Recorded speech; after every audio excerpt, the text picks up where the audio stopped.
Good morning guys, another day, another chicken vlog. Kung hindi po makikita, sobrang lakas po ng ulan. Maagang maaga, dala ng severe tropical storm Paulo. Ingat po ang lahat. At sa ngayon po, hindi po tayo makakapunta ng ating manukan. Dahil tingnan nyo po, oh, bumabaha po dito sa may mga upgraded native natin. At sila po ay kasalukuyang nandun. Yan. Tingnan nyo po, yung isa nating manok ayaw umalis din sa puno. Yan, dahil dilim-dilim pa po. Napakalakas ng ulan. At update ko po kayo mamaya kung titigil po ito bago tayo magpunta ng manukan. Yan po, lakas ng ulan, no?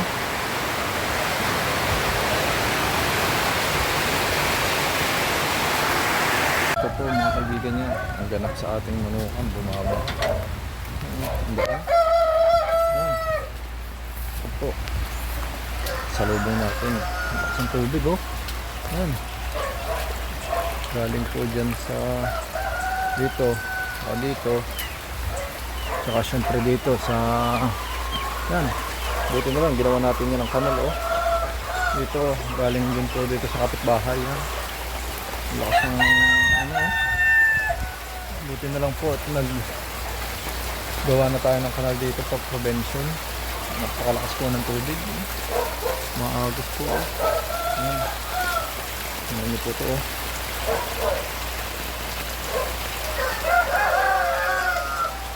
Yan po, oh.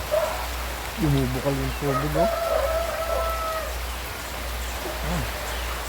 Yung ating ano, buti na lang po at nasamentohan natin ng konti yung side na yan. Pero so far yan, ayos naman ang ating mga sisiw.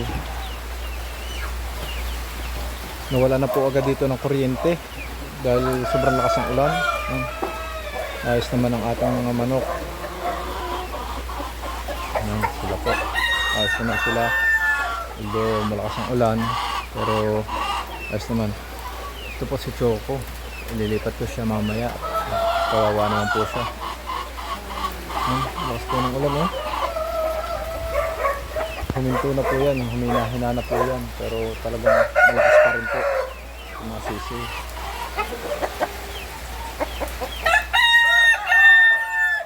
Shout out nga pala natin si Boss Poging Hantero na nag-comment, nagpapa-shout out. Shout out sa'yo, boss.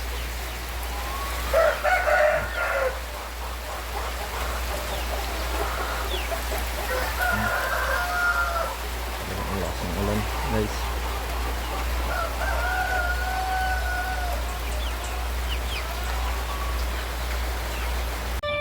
Good afternoon guys. Kanina nga po umaga hindi na natin ituloy ang ating vlog dahil sobrang lakas po ng ulan. Bumabaha po dito.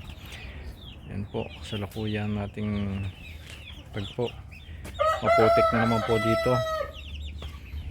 Yan po. Talagang napakakalat po. Ang daming mga dahon. Yan. Tapos hindi nagkakasakit ng ating mga alaga, pero tamad po silang kumain pagka masyadong ano, natira po ang ating mga patuka. Pero so far so good naman, walang nadisgrasya, walang namatay sa ating mga alaga. Kaso nga lang po talagang maputik. Yan, ating mga sisiw. Yan. Ayan po ang kagandahan ng ating may mga native tayo dyan. Kung may matira man po pagkain, kakainin po nila yan. Ngayon po tayo nakikita nyo, maglilinis muna po tayo ng mga patukaan. Disinfect natin. Meron po tayo dong sunrox.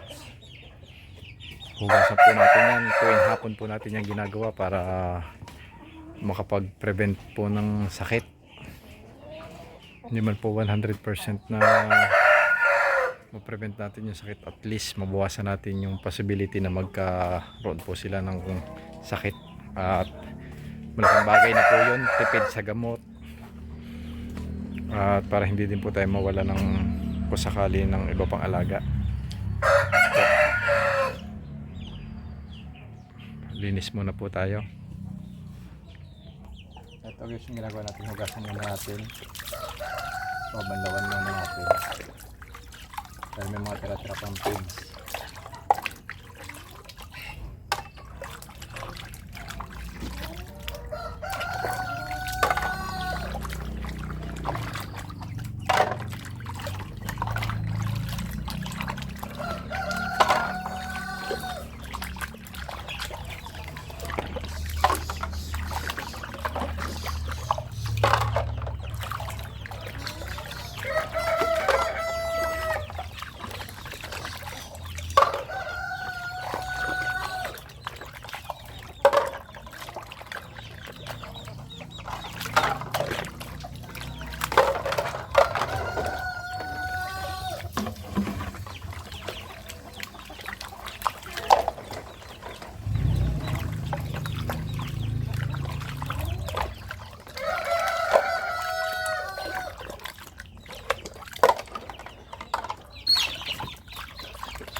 Tapos lagyan natin ng sunrock, babad natin ng mga hanggang mamaya pag nakapagpakain tayo ng ating mga aso. Bali, mga alas 6 yun, babalikan ko ito ng mga bandang alas 6 pag nakapagpakain ng mga aso para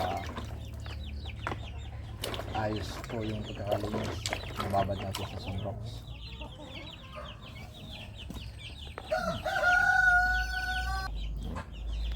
Po, bababad muna natin, tatakloban muna natin para kahit medyo ulan. Yan.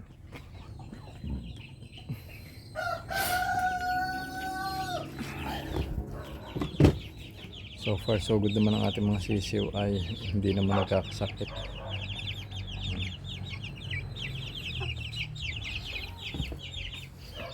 Dito tumutuka pa po siguro yung iba doon, yung ating mga silky at saka yung ating mga anak ni Choco at Makoy. So, mga ano po, mag-aalas 5:30 na po eh. Time check po natin yan.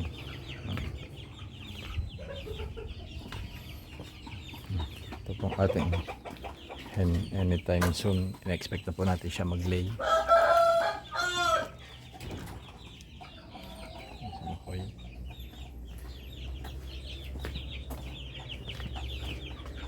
Ayan muna guys ang ating update dahil mukhang uulan na naman. Ingat po kayo doon sa mga apektado. Napakalakas po ng baha, nakita ko sa social media doon sa ibang lugar dahil biglang buhos po talaga ng malakas ulan kanilang umaga. Ingat po kayo at lumikas po kung kinakailangan. God bless, lagi po kayo magdasal. Salamat.